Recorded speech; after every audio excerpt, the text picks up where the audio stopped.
to this week's Movie Math, where Katniss was once again a box office victor. But it was a close call, as come Friday night there was some concern that the sequel would not only fail to match the debut of the first flick, but also might not be able to top the prior November champion, the Twilight Saga New Moon. The cause for concern was a solid yet unspectacular $25 million haul Thursday night, which only put it at number 7 behind the final Harry Potter, The Dark Knight Rises, and most of the Twilight franchise.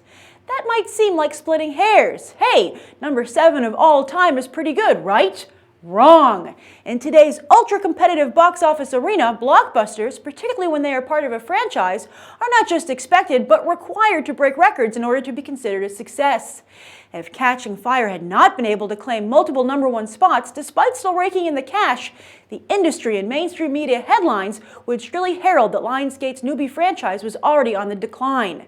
And even now, having broken multiple records, that 7th place Thursday night ranking, as well as 7th place when it comes to Friday grosses, has cast a bit of a pall on Catching Fire, with many wondering just how much bigger its numbers could have been if it had made a better first impression under Gary Ross's tutelage. But the numbers it does have are still damn impressive. Catching Fire is the second biggest box office debut of the year behind Iron Man 3 and the 4th biggest of all time. And it is the biggest debut ever for November, easily outpacing Thor The Dark World by doubling its haul. That's good news for Lionsgate, as they took a gamble moving their new franchise from March to November, taking up the spot freed up by their previous crown jewel Twilight. Yes, November has been good to Lionsgate, and for that reason they've got it locked down for the next 2 years for the remainder of the Hunger Games flicks. But apparently the month is big enough to share, as both Thor and Skyfall have made very good money opening at the beginning of November. In fact, November is becoming a bit of a mini summer, as Oscar contenders suddenly find themselves competing with blockbuster fare. Next November, Big Hero 6, Interstellar, Dumb and Dumber 2, Mockingjay Part 1, DreamWorks Animation's Home, and Horrible Bosses 2 are all set to open.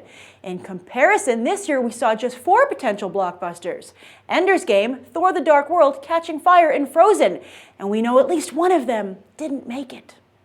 As for the rest of the box office, Katniss quickly cut down her competitors. She took a surprisingly big chunk out of Thor and Loki, as the sequel dropped a semi-alarming 60% in its 3rd weekend, higher than the usual 50% experienced by Marvel movies in week 3. That means, once again, it's the foreign box office to the rescue. While Thor The Dark World is the 5th most successful film to come out of Marvel Studios worldwide, domestically it's in 2nd to last place, so far only ahead of The Incredible Hulk. A big difference is China, which so far has contributed $46 million to the sequel, while the original Thor didn't even open there. Also, let's take a moment to look back at Catching Fire, which also did nicely overseas, almost matching its stateside debut. What makes that so impressive is that, as I pointed out last week, the first Hunger Games is one of the few recent films to perform better here at home than overseas. Producer Nina Jacobson credits her franchise's ascension to global status to Lionsgate stepping up their advertising game. But that also, of course, means a much bigger advertising budget. As they say, you gotta spend money to make money, and Lionsgate seems to be a high roller in both sides of the equation. But while Thor suffered a flesh wound, Vince Vaughn was left for dead. Delivery Man opened at number 4 with just around $8 million, making it the lowest ride release of his entire career. Even his crappy Psycho remake opened better. Thankfully, he's already got 2 more comedies in the works. One is another typical Vince Vaughn vehicle, but the second is a promising reteaming with Will Ferrell, who is on track to have his own much-needed comeback later this year with Anchorman 2. Seriously, that comedy is tracking at a $54 million opening. Classy. By the way, remember what I was just saying about blockbusters edging out Oscar contenders?